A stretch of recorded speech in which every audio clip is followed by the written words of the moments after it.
Fantastic. Thank you, everyone. We're going to call our meeting to order. This is the May 5th, 2026 Policy Committee. We'll open with public comment if there are any.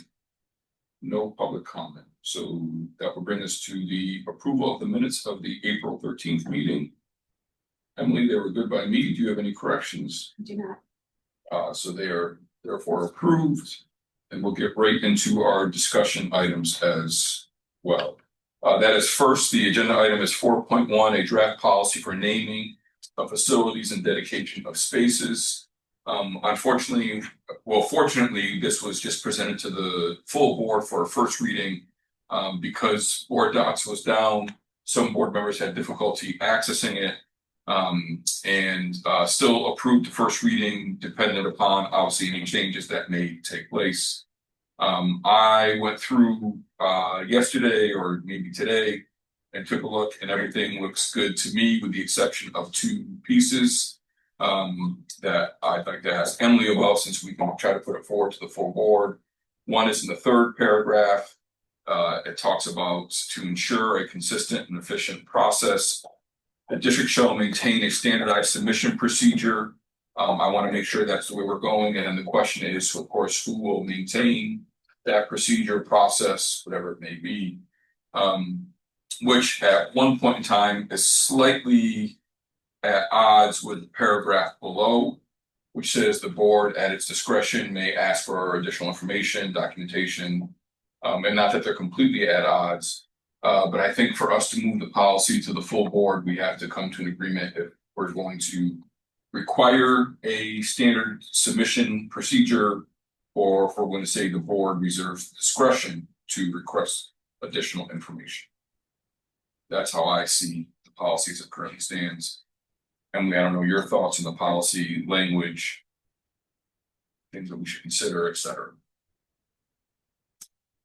I mean, my initial reaction is that standardizing it allows it to feel more equitable. It doesn't set us up for like one-off decisions that people will feel like. It kind of shows that we considered everything. Is there a reason to not do that?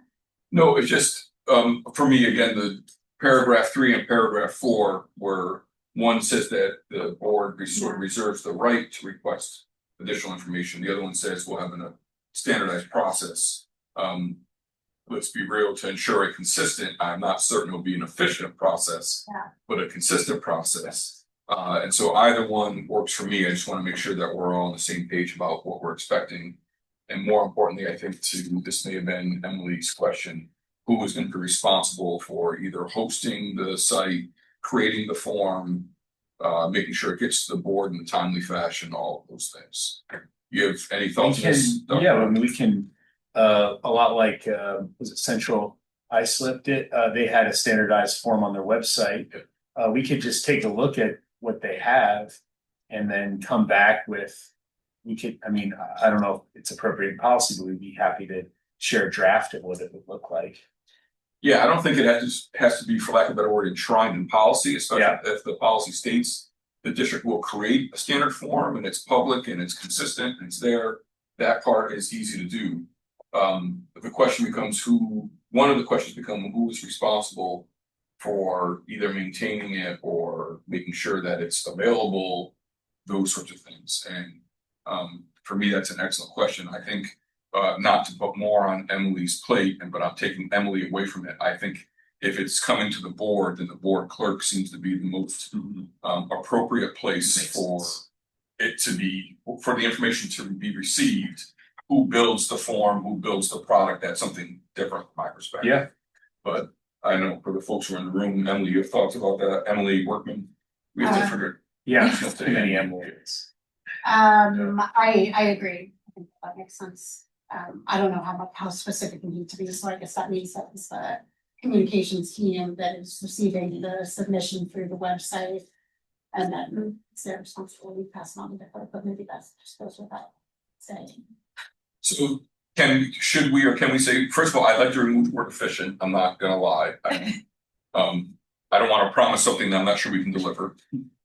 Right, any form becomes cumbersome, any process becomes cumbersome, but to ensure a consistent process.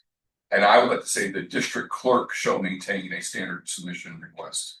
Okay, so it's the creating of the request, not that the clerk is doing anything more than that. Yeah, what do you have for us? From a semantic Yeah. standpoint, if the board is retaining the authority, then isn't it's not really a submission form as much as it's an application form. Yeah, I agree. This is where I was saying that some of the language is inconsistent with what we're trying to do, right? So Yeah, if the board is retaining all authority, if the board can ask for additional information, if the board can. then people have to hold a public apply to the hearing. board to change a name, so it should be an application process, an application form. I don't know. It seems.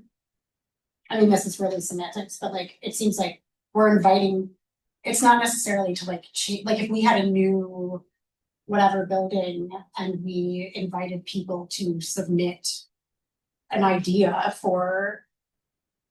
Someone, for the name of someone to be named after, I don't feel like they're like.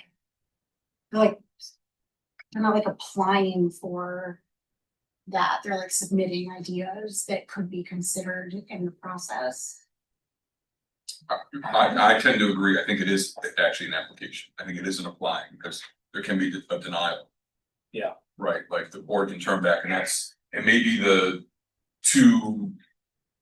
It may be beneficial to switch paragraph 2 and 3. Yes. So to ensure consistent, whatever that may be, and I appreciate the semantics of a submission or an application. I appreciate that, but I'm wondering if the board retains the sole authority afterward. Is more appropriate to begin with what you have to do to try to rename. I also think that there can be a both and with the board requesting additional information after the application is sent in, if there's more. So, I think that could be a both and with the third paragraph there. Oh, another one, and then we'll get back to the original question. The way in which it reads, I think that I would switch paragraph 3 and 4 now. Which states in essence that such actions will only be taken by a majority vote of the full board. That's the end product, right? That's the idea of it. But it does get back. I'm fine either way with standard submission procedure or application procedure. Either works for me, or we can float it as an idea to the full board and see if our full board has recommendations. Sure. I don't care too much. I still think, I mean, just looking it up now that. Apply says to use, implement, lay on surface level, or formally request something like applying to a job or applying knowledge to a problem.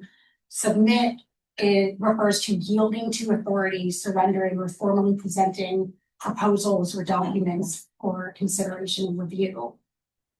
And then it says like common usages are like project proposals or applications. So.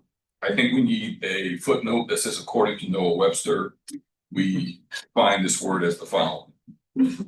I don't think about it. I don't think it actually, like, as I'm reading it, because then there's also like the how it's used. Yep. As opposed to the dictionary definition. They essentially both come down to making a request for consideration. So I don't think that it actually matters significantly. Yep. The second paragraph, the last parentheses could probably be removed if we're in agreement that it should be hosted by the district clerk, which I think again makes sense. And then I think the flow of it, I think both recommendations work well. At the end of the day, we're going to end up in the same place where there's going to be a form that's created. The board can request additional information, and it can only take action by a majority vote. And I don't know if that's the language we used. If we're looking for consistency, we may want to go back and take a look at what other policies state about how board actions are taken by a majority vote. I'm not sure what language we used over the years. We've probably changed the language multiple times. And the way that we have it written, and also having a open forum of the rest of the things that we are inviting. Essentially. Inviting people to. Submit it even when we to submit for us to consider, even about something that we've never brought up, that we have an interest in considering, right? Yeah, well, that, for me, that's the only concern, and I don't know if there's a way to address that. The form at Central Islip is, significant. It requires a decent amount of information. Not that we'd have to follow that same process, but would we want to even step in between where we don't want to waste labor? Like, no, we would never consider that, so don't even submit it, or the submission is part of the archive and historical record, and the board can decide afterwards. Or it means that you only get, for lack of a better word, requests or submissions that are serious in nature. If it requires that amount of work, then it is what it is. So maybe that's both for the archive, the history, and for the seriousness. You got to fill out the form. The form we can modify, or the board can modify at any point in time. And I know we had a conversation about not specifying that in policy for a variety of reasons. I don't think that's necessary, but as long as it says it's available for everyone to see, I'm good with that process as one board member. Can the form process be written in language that is accessible enough that a student group under the direction of a teacher could potentially access it? Because when I think about who would be most likely to say, like, we studied the history of the name of our school, of the person our school is named after, and propose a change, like, students might be the most likely to be involved in that. So just making sure that, like, the form is not completely adult facing so much that it's inaccessible to students working under the advisement of a teacher.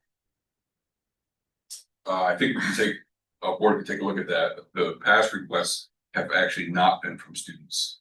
I think the past 3, maybe the past 4 have been from either teachers or community members asking about various spaces.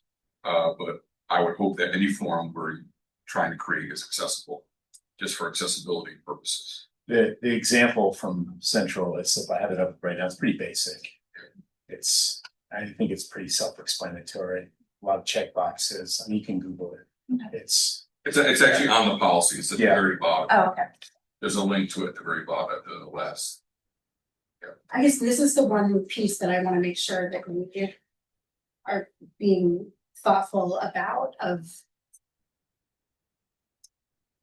if it is the board who is first going to initiate the process by saying we have a facility that we are considering naming or renaming, and we invite submissions, versus you can always submit a submission. Because when I hear you, Catherine, say that, I'm thinking, okay, so if a group of students put in the time to work with a teacher and to submit this form and to say, like, we find it inappropriate or offensive that this is named after X, Y, and Z, it puts like a lot of onus onto the board to like take that seriously, and to really, like, even if it's just like one application, like, we would have to then take this next step of really deciding, like, I would have a hard time then saying, like, actually we are not considering renaming any schools right now. Right. It then becomes like it becomes something very different. I love that, but should that be part of this process, or is that something like that students could always weigh in on, but this process is very much like talking about an initiated by the board when it's made a decision, or when it's worked with the district to make a decision that it's considering naming or renaming something. And here is the way that you can submit ideas for that. That's very different than cold calling with like ideas and submissions. And I think I understand it, and that's part of the role of being on the board, just making difficult decisions. So if students say, I want to rename the school, Simeon DeWitt did some very interesting things. Maybe we should rename DeWitt Middle School. That's part of the consideration, so I understand the idea. The question becomes how specific do you want to be? And this does say not just schools, right? Again, we've been asked to rename libraries, we've been asked to rename courts, playgrounds. It's been a number of things that people want to have honored. What we do not specify here, and this may not answer your question, Emily, is like, is there a, for lack of a better word, a statute of limitations? Right, like if something gets renamed, like we're not gonna revisit it for a couple of years, but even that makes me uncomfortable just giving recent history. Yeah. You know, new information is always coming out, so how do you wanna proceed? I think this is a policy for me that we should begin when we've had no policy and we've renamed a number of spaces. So as a starting place, it seems like a good place to start. The board can always revisit, like, Sure. look, we're finding this isn't working, or this is way too much work for everybody involved. We want to do something different. But as a starting place, without ever having one, we can go that route, or we can also just make a phone call and see if, you know, if anyone else, like centralized, give us any, you know, direct recommendations, like Sure. any unspoken rules that you all are following that we should know about. But I think a lot of them is pretty clearly stated on them. And the form can state some of the things that you're saying as well, if the board agrees to what the form is. Yeah. That makes sense. The only other thing is, I think that in our some previous iteration, or at least we talked about, asking the board clerk to maintain a like list of previous submissions, so that when we are thinking about like naming something new or whatever, that we can go back and like consider all of the names that have been provided. You're saying that as for us to remind ourselves or to put into. I feel like in the second paragraph, maybe we could say the district clerk shall maintain blah, blah, blah, and or we could just say after that, like I would say it's slightly differently, like my apologies. A list of all requests shall be held in the district clerk's office. Perfect. Yeah. I expect you to be here for quite some time, but I'm not going anywhere. I also know this is my 8th.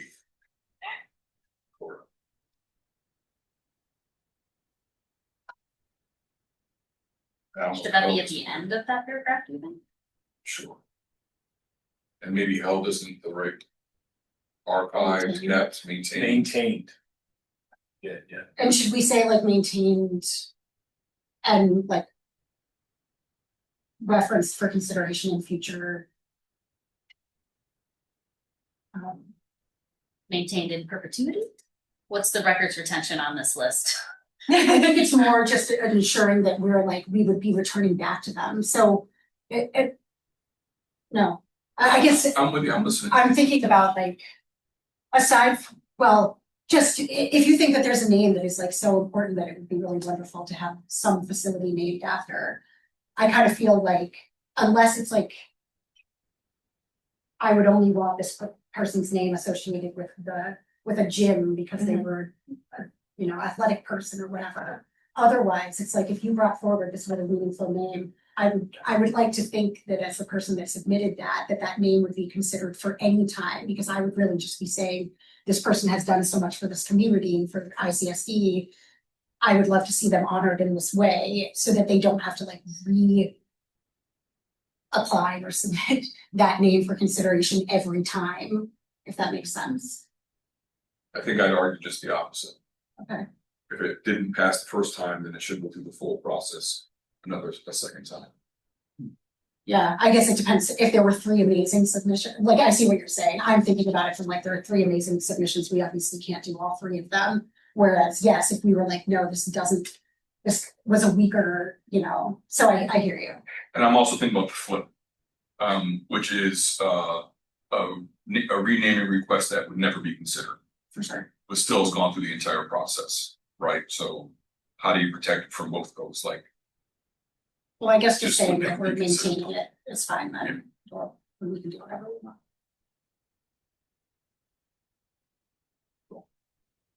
All right.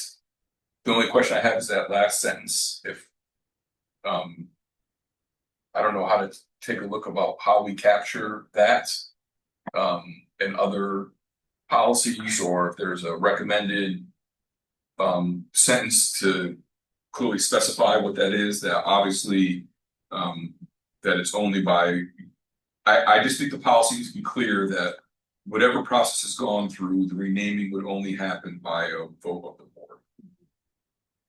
And that may not be the right language, but that's just what I put it. Kathy, you're pointing at me. Is it required consideration of it's the word full is the problem here. Why is it? I'm just thinking like, but I understand what you're trying to say, that the committee policy, that there's no committee can make this unilateral. Or subgroup of board members. Or subgroup of board members, so.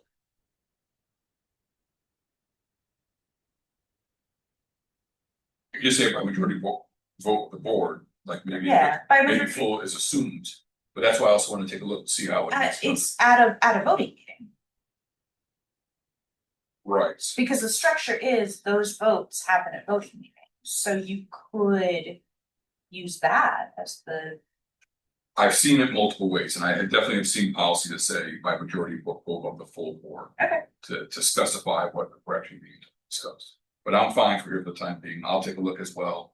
And we'll go from there. Does that work? Fantastic. Thank you all very much. I'm okay with this going back up for a second reading at a next board meeting. Okay, great. For further consideration of board members, I have a chance to take a look at it. Agenda item 4.2, which is school visits by board members. Also a somewhat new policy. The board has not had this prior, though was recommended to us by a couple of folks. Done some research from school districts across the state. A good number of whom do have a policy. And to be clear, we talked about this briefly at the last board meeting. This is not about board members going to a school for a production or an athletic event or a parent-teacher conference. This is about, school board members visiting schools under their official capacity as a school board member and trying to provide some direction to how that should happen. We've gotten various legal opinions about whether it should happen, it shouldn't happen. Again, some of the other school districts are far more restrictive in how board members enter schools. Some school districts require background checks. Some school districts require it to be a motion or a resolution on a voting agenda for a majority vote of the full board to give approval for an individual board member. We didn't think that at this time was necessary. We want to encourage board members to visit schools, but also wanted to set out a process by which that happened and have it be sort of centralized and information given to fellow board members as well. So from the last time that we took a look at this policy, I think it's still there, yes. I moved 2 paragraphs, I didn't change any language. The paragraph that's probably the most obvious is right above where it says procedures for official visits. This is board members visiting schools in their capacity. That paragraph has been moved. And I think I add the word additionally in the paragraph before. And then I did take a look at procedures. Number 1, request for a visit shall go to the superintendent. I would recommend that we delete number 1B because it is actually in the next section of scheduling planning, and just include 1A and 1C, which would become 1B. The idea being an individual board member writes to the superintendent, communicates with the superintendent is coordinating the visit, and an individual board member gives notice to the full board that they are going to be visiting the school. The rationale for this, as I've heard it from a couple of folks, is to do a couple of things. I'm thinking about writing policy far beyond where we find ourselves. I know for some building leaders, it can be, and teachers and teaching staff, it can be anxiety causing to have board members in a building if the feeling is that it's there for judgment or an evaluation. A new principal who may not be tenured would not probably tell a board member no, so it's not fair to ask that district leader to make the decision. That should be the decision of the superintendent. And finding that maybe other board members may want to join into that, even while we're doing more instructional rounds, right? We did more of this again pre-COVID, got away from it post-COVID, but going back there. So beyond that, that's the changes that I saw from our first reading to the full board, but open to suggestions, questions, obviously, additions, revisions, etc. So when you were first talking about this was just last week, there was some pretty strong reaction from my group chat over there being no provision for teachers to invite a board member that doesn't have to go through the superintendent. And there may be and like at that point it was the superintendent and the building leader, but there may be times where staff, and not just teachers, but all staff, you know, especially staff who are paying attention to things, feel that there is information that the board needs to make a decision that they can only get by being in the space that they are not getting from the superintendent. And there's no safe way for staff in this procedure as it is for staff to leverage in inviting board members in for a purpose. I am not in support of that. And it's not that I don't want that to take place. Our legal counsel has requested that school board members actually not visit buildings. That is not part of the board governance. Our board governance is we have a single employee. We have two employees, my apologies, the superintendent and the board clerk. And so part of the idea is that it should always go through the superintendent. So other board members may feel differently. Part of your idea of having a policy that to take place is that it still goes through the superintendent. We find ourselves in an interesting position where, from my perspective, from the number of years of experience, that board members have an opportunity, unfortunately, to overstep their board governance role and get involved in the day-to-day operations of the district, which is not what we're supposed to do. So I don't know how you square those things. And so the idea may be staff member invites a board member and the board member says, yeah, I'll reach out to the superintendent and I'll come to that school.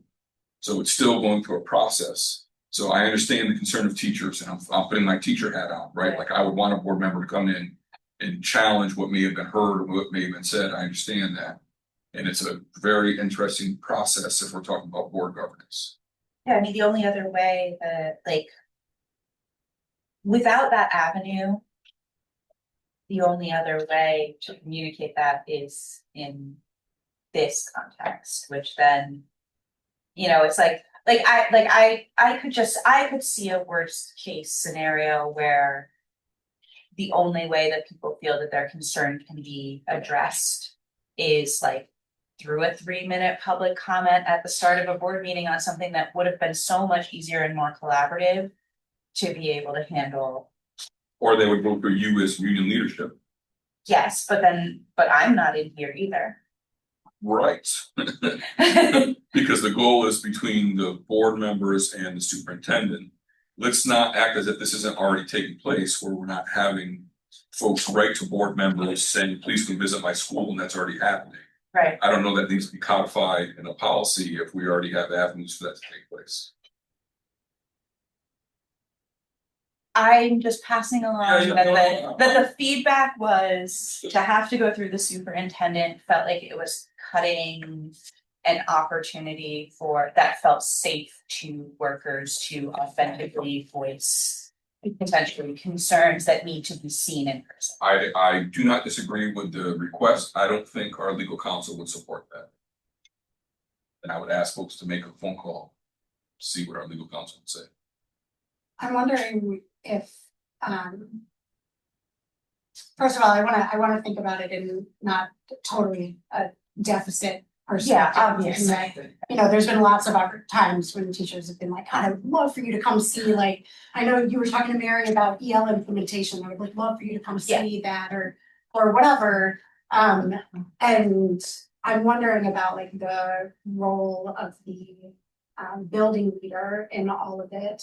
And if that isn't, I know that there, like, I have heard the concern expressed about a untenured building leader feeling, who may feel like there's, like, they can't say no. And, you know, building leaders are responsible for running their entire buildings and taking into account all of these things about, you know, making sure that it's not disrupting learning and other things. And I've had, both before being on the board and on the board, have multiple times where principals have invited me into school to be able to, you know, enjoy witnessing whatever was happening in learning environments. And so to some extent, what I was thinking about was just like, we're just adding, like, it feels a little bit like we're adding an additional step. If we've already had somebody who's like leading that entire building and say, I really, you know, you're welcome to come in, or I'd really love for you to come see what's happening in this class. And then to say like, well, I can't just say yes to your invitation to come to your own building. I need to go up and, you know, talk to the superintendent, who then basically all I'm doing is saying the building leader has already, I don't know, it's just making sure that, you know, and Dr. Brown is here, I'd love to like hear your thoughts, like if, you know, if his part of his staff is our building principals, is there like a level of like trust in them making a decision about who, in the same way that any other person visiting the schools would be, doesn't need to be like approved by anyone other than the building principal? I would like to take it away from Dr. Brown. This isn't about the current position in the role. This is about a structure of board governance. Our legal counsel has repeatedly said that board members, unless there is official approval, majority vote of the board, should not be visiting schools. That's a way that we can go. I was trying not to go that route and saying, rather than work with the superintendent, if we want to go that route, then let's follow legal counsel's advice, which is if a school board member wants to visit a school as a school board member, then let's make it a resolution and have the board vote on whether or not we think that's a good idea. Remove the superintendent altogether.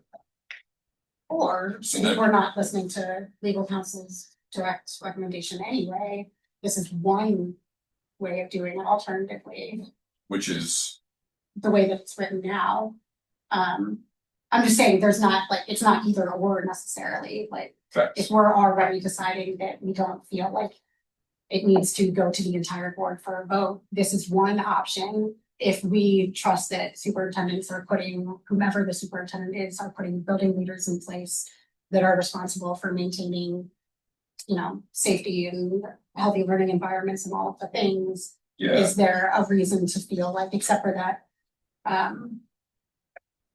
that, you know, one principal that may be untenured and might feel really nervous about that? Is there a reason that? Before you speak, I want to say, I appreciate you not saying let's not always focus on the negative, but let's not act as if we can't find a situation where some employee says, look, I want you to come, like, my colleague is really bad.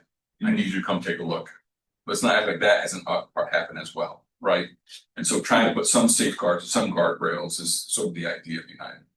You took a seat up, Dr. Brown, which usually means I was just moving. Mary told me to move. I do, as a student of the game for 20 years in the state, there have been some situations where board members have gone into school buildings without board approval and resolution, and there have been major issues that have actually led to board members being removed.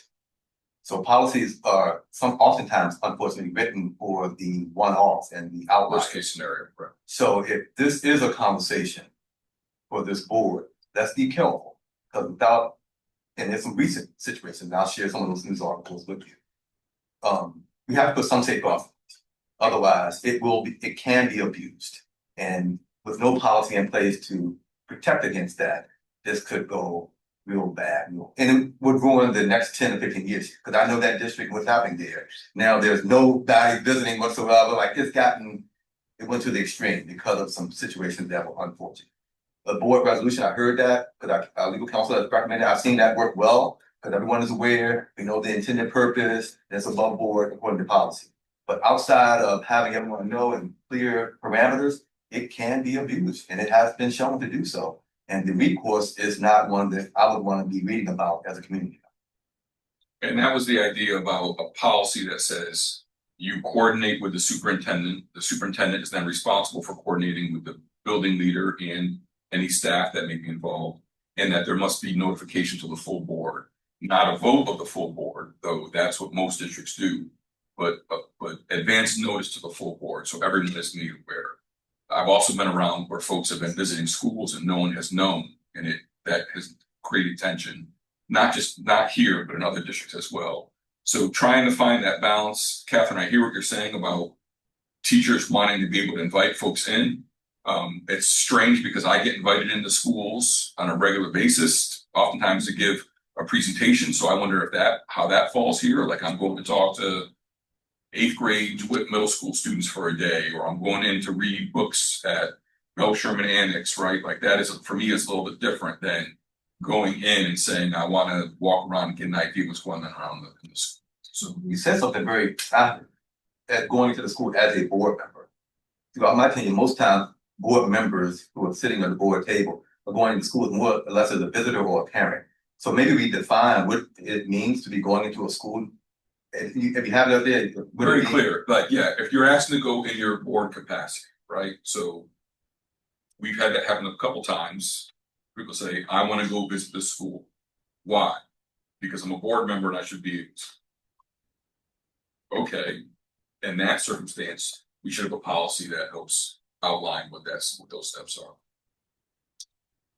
So what would be the capacities in which it would be appropriate for board members to be coming in their board capacity, not in a visitor capacity, would be the thing that would need to be defined? Yeah, I've heard about LACS. I have no clue how it operates. I want to spend an afternoon understanding and seeing how the school moves and flows. The policy is clear, barring from some other language. You're not there for an evaluation purpose, for judgment purpose, right? Like that's not the purpose. The purpose is to gather knowledge and hopefully help inform better decision making. That's sort of the idea behind it. And I'm not like, there are far more policies that are far more important to me than this one, right? I want to be clear about that. I just know that looking at other districts, it is a common policy amongst other districts. We have had a couple of situations over 18 years where there's been some discussion and debate about an actual step-by-step policy. What does this look like? How do we do it? Both for new board members and for returning board members. And I understand some of the questions, but I do think the board, as a board governance role, should be in direct conversation with the superintendent.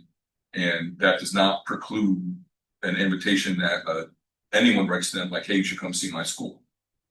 That we have a process outlined. This is how we make it happen. Sean, for clarity, are you proposing that every time someone goes to a school that the board would vote on it? Is that if you are going to the school as a school board member? Yeah. Yes. No, I'm not recommending that we vote on it. Okay. I'm saying that the board should know if another board member is going in their board capacity, that visit is orchestrated through the superintendent's office and all board members know. Yeah. If you're going as a community member, see a basketball game like that's so vastly different. Yeah. Right. Yep. I'm going to see my kid's 3rd grade reading recital, whatever it may be. That's not what we're talking about here. Let's be clear, my comments were to protect board members, because in situations that have gone south, is when a board member went and didn't have to explain why they were there later to the entire community and everyone else. And the superintendent nor the other board members couldn't even speak to even any knowledge. So had people known, they could have been able to help, support, like it just, somebody, you need some support and some comfort from my perspective. But it can be twisted. I think it's a challenging issue. I think that I totally hear what you're saying, and I agree in many ways, and certainly appreciate the idea of like protecting board members. And there is this piece of like a recognition of how completely bizarre the role of a board member is.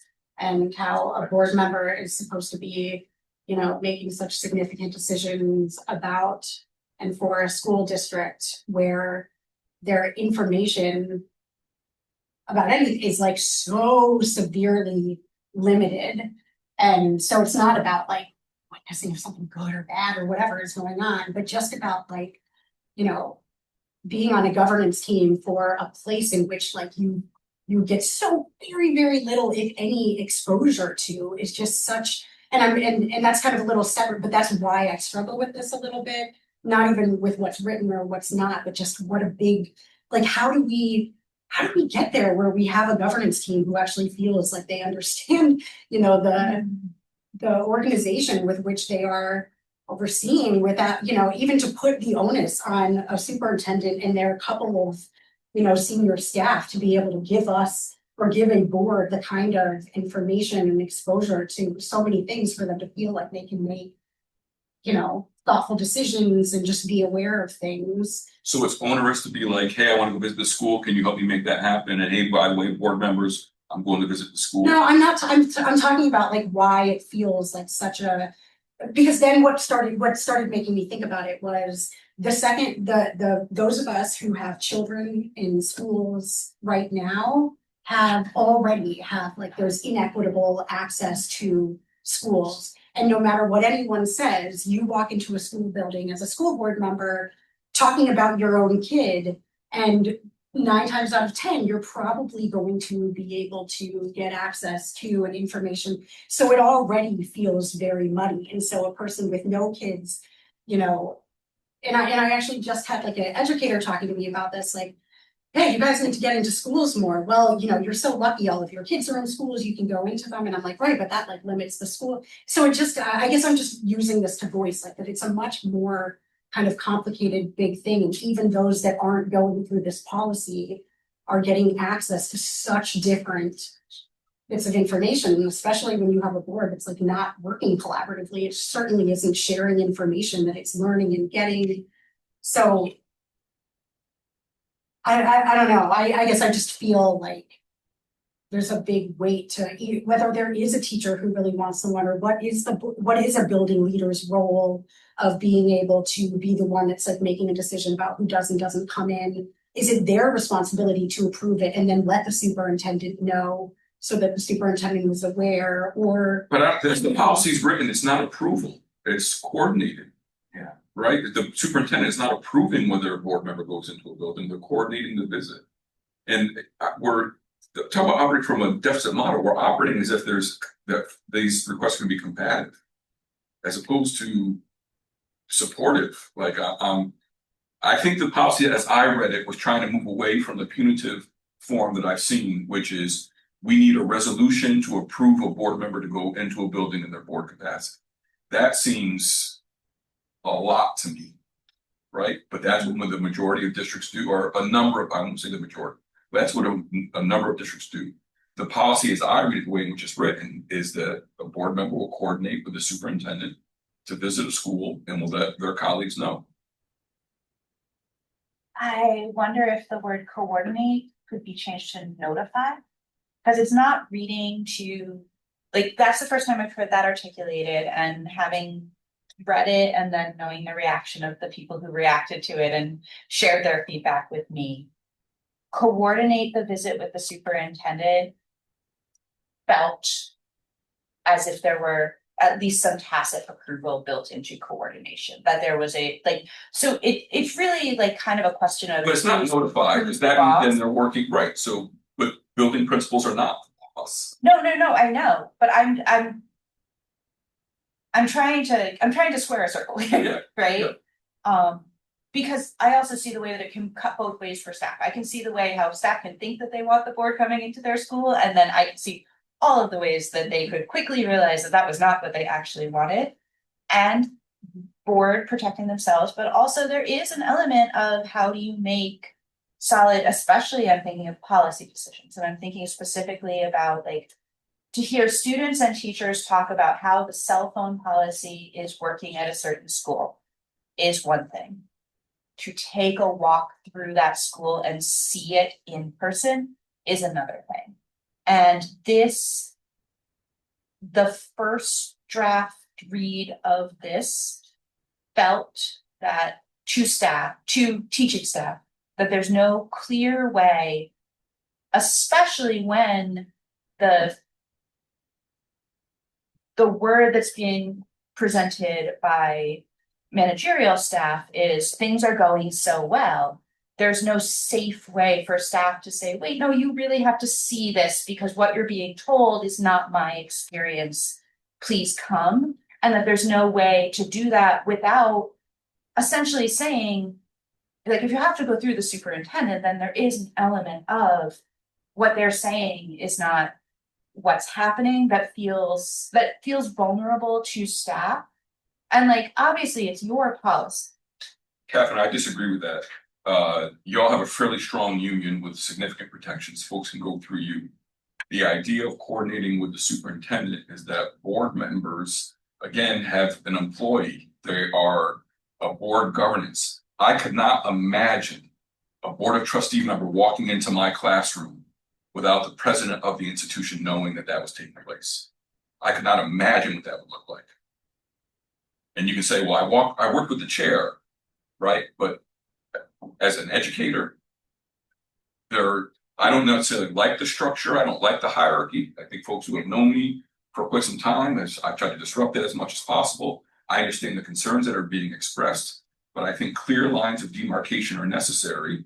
And that's where I would ask then the union leadership, if a particular staff member feels like something is not happening, then the union makes a request to board members to make that happen and works with the superintendent in a collaborative way to make that happen. I don't see that this prevents board members from going in and seeing what's taking place in a school in any way, shape, or form. Does it add a step? Yes. Does it prevent that? I don't see that. I think it adds a barrier for staff to feel like they can voice concerns. Even to me, to go through me. I would dare say, as a staff person who was a former IT member, I don't know how we ever get away from that feeling. Ever. No matter what policy's in place.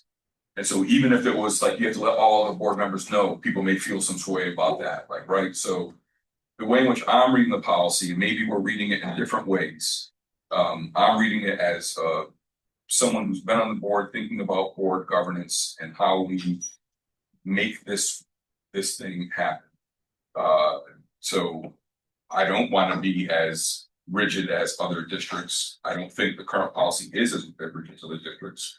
And if it's something that we table into for another meeting, then let's table it. I'm not. Again, this is not a policy for me that I'm intrigued by the conversation that it's raising. And I think that sometimes that we have conversations that feel to me to be personality dependent and not policy. And that is it's a tough place to be at when you feel that that's the case. Have you, pulled? I know that Sean's spoken about other districts. Do we have any examples of other district policies here? We have a whole I think there's a whole folder. shared with 9 or 10 different examples. There's also a couple at the end.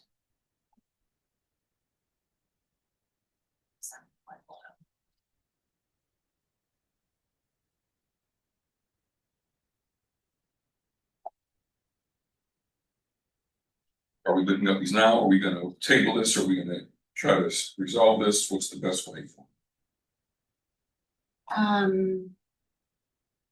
Is it a whole board discussion? Yeah, that's what I was going to say.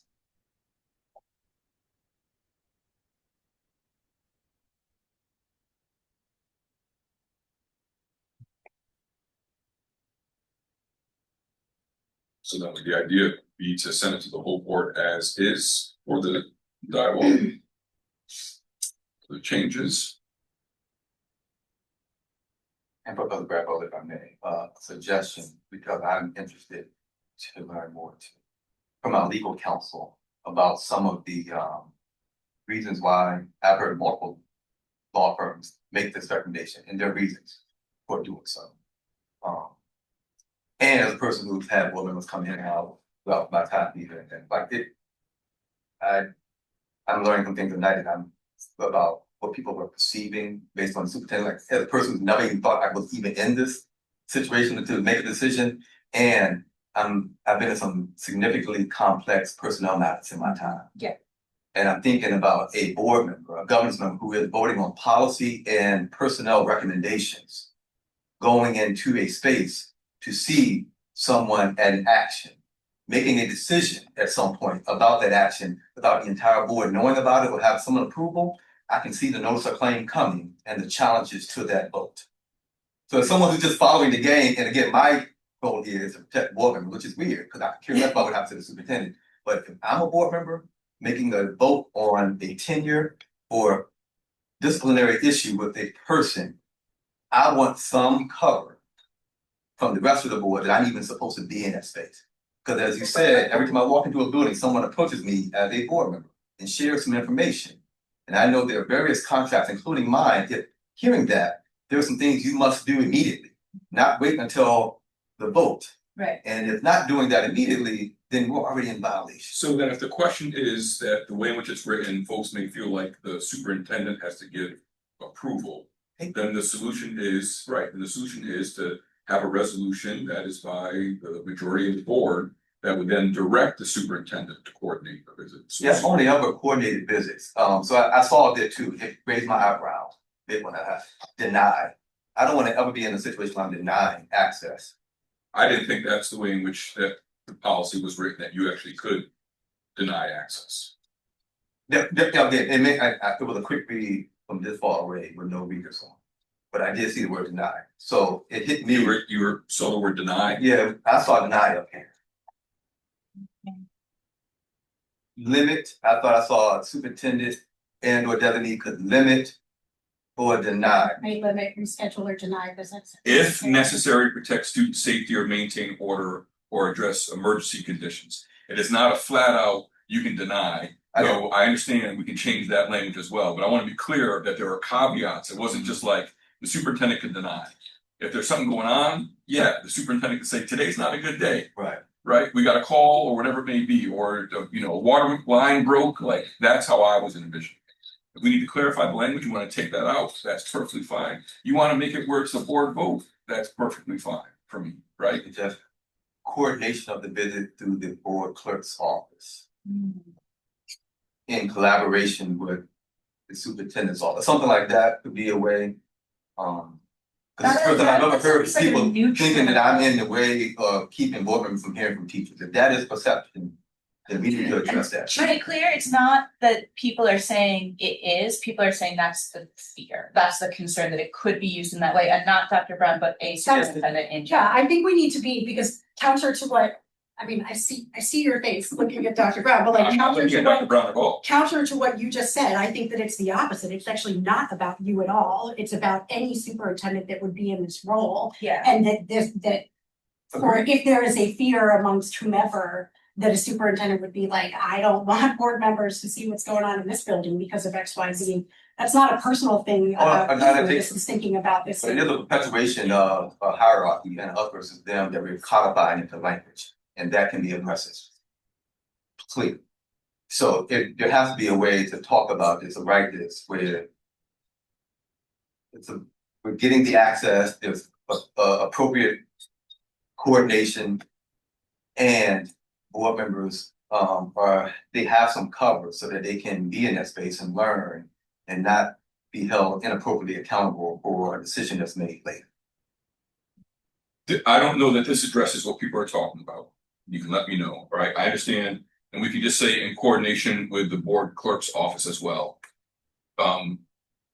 I still have a concern, having watched it happen before, of a board member bullying a new principal. So I feel like the superintendent has to be involved at some point in time, and not a decision maker, just a participant in the process.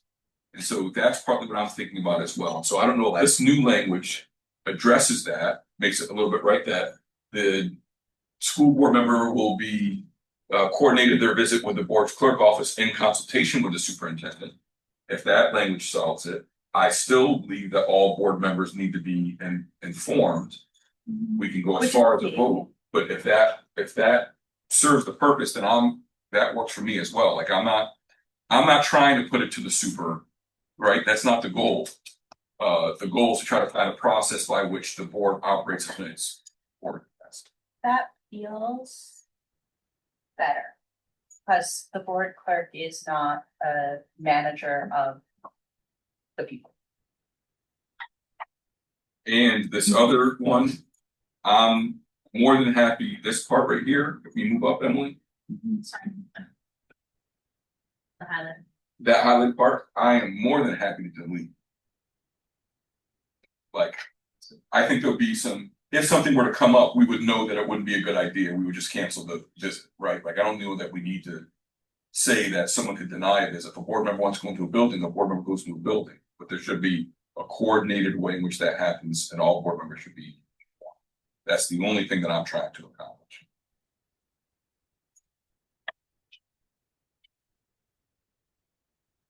So should we strike through this for the time being? So, And this part down here, can we delete? Because this gets back to what I think the conversation we were just having, that the board or the superintendent is going to be coordinating the visit. So we just walk through about how to not do that. So can we just do that?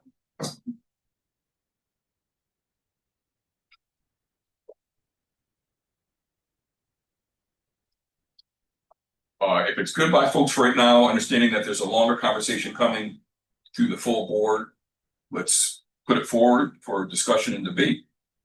In the meantime, if there's some additional language changes, you can send our way. Of course, that means that we're not going to get to the other two policies with the 3 minutes that are left. Can I move on from that policy?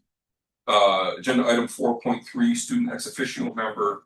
I think we need to communicate to our principals what's going to take place. Dan, can I ask you to speak briefly on it, knowing that we have 2 minutes left? Well, they were just both supportive, both Karen and Keith. The only question that came up was Keith was wondering if a possibility of one more member from LACS to go to 3 instead of 2. The only question. Yep. I appreciate that. I would say keep it at 2.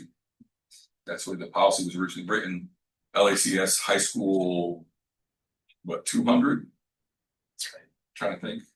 I think a high school total, it may be less than that. Total high school 125, 100. I don't know. School's roughly about 300, just under 300, right? Mm-hmm. It is under 3. Anyway, okay. Let's say it's 300, right? The numbers compared to Ithaca High School, just proportionally speaking, a 4-3 does not seem. It may be equitable. It's not equal. So maybe we can reconsider it. Sure. I understand the idea, but the policy as stated says 4 from Ithaca High School, 2 from LACS. We added a 3rd under special circumstances a couple of years ago. Mm-hmm. And so that's how we got the 3, never put around there. The way in which the policy is written currently does not specify those numbers. I think as a policy committee, we should put it forward to specify those numbers. And I do think it's an appropriate mix as one board member. I don't know how you feel. yeah, I agree. I don't know if he provided some reasoning behind it, but I mean, I could talk to him a little bit more. I think just because they've had 3 Yeah. They haven't always had 3 though. Right, that's correct. yeah, And I think it's only been post-COVID that there's been 3. That's right. So it's a very short time, relatively speaking. If there's a ratio, you can expand and contract as necessary. Like 1 rep for every number of students. 4 is already more than the board wants to entertain. Especially being at a table with speaking rights right to the floor. Depending on who's running a meeting, that can become difficult quick if you have 6 additional voices at a table. But I appreciate that. I added 2 different things in this policy. One, should we specify the language about the number of people? And I think you can see my comment here. In keeping with ICSD board's longstanding practice of student representation, There'll be 4 students appointed from Ithaca High School and 2 students appointed from LACS. That's language that I would recommend. And the schools, as we said, could choose that, though I do have a recommendation if the high school can keep the process of voting in 2 board members and then having 2 board members appointed somehow, some way for us to address issues of representation. Is it someone from the superintendent, student council? Is it a member of another club or organization? If there are going to be 4 board reps from Ithaca High School, I wonder if there isn't a way to reserve 1 spot for a student to be appointed by somebody. The high school administration, the board. I'm worried, as we all said, about if it's all done by majority vote of the student body, then we may not have complete representation. We're not going to have complete representation no matter what, but that may also continue to limit representation. I don't know, I think that the way that we talked about it last time was that because we know that we're never gonna get close to full representation of a student body, that it was about putting the onus on the school. Okay.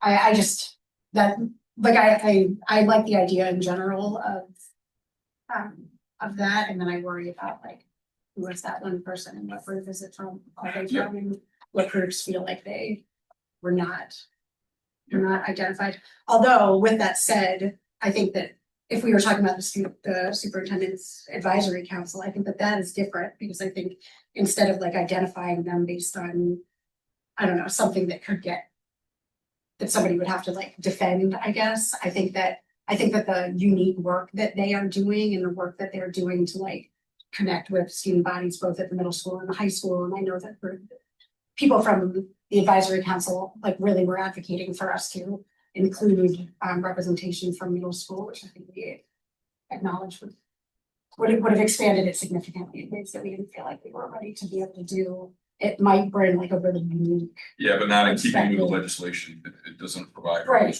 but it just, like, I don't know, they bring a unique perspective as a student group because of the really meaningful work that they're doing and try to reach everyone. So I guess I would be more in support of like having someone from that group to be able to represent and talk about the work that they're doing versus a student. I think my recommendation would be to take a look at it. If there's any language changes to make that, but let's put it in front of the full board, at least for discussion.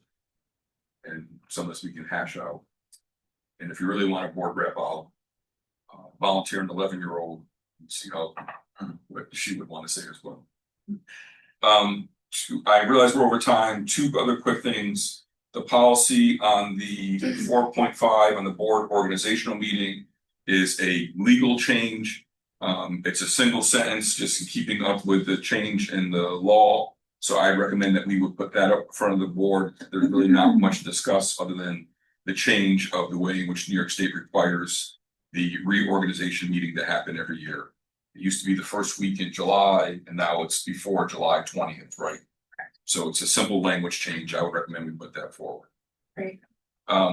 Lastly, my apologies for the HR committee. To my policy committee colleagues, agenda item 4.4, New York State mandated policy updates. Emily went through and kindly took a look to see what is required in our policy book and what is missing. There's no way that will happen between now and June, but I would recommend whoever are members of the policy committee next academic year address the missing policies and or mandated updates that need to take place. And so that is there for folks to take a look at to see. But you can put it on the June policy committee just as reference, just to make sure it stays fresh, but that would need to be, there's some work there needs to be done. And the other policies we will hold off to, given that we are out of time. Good job, Dan. Appreciate you all. All right, fantastic. We'll bring the policy committee meeting to adjourn.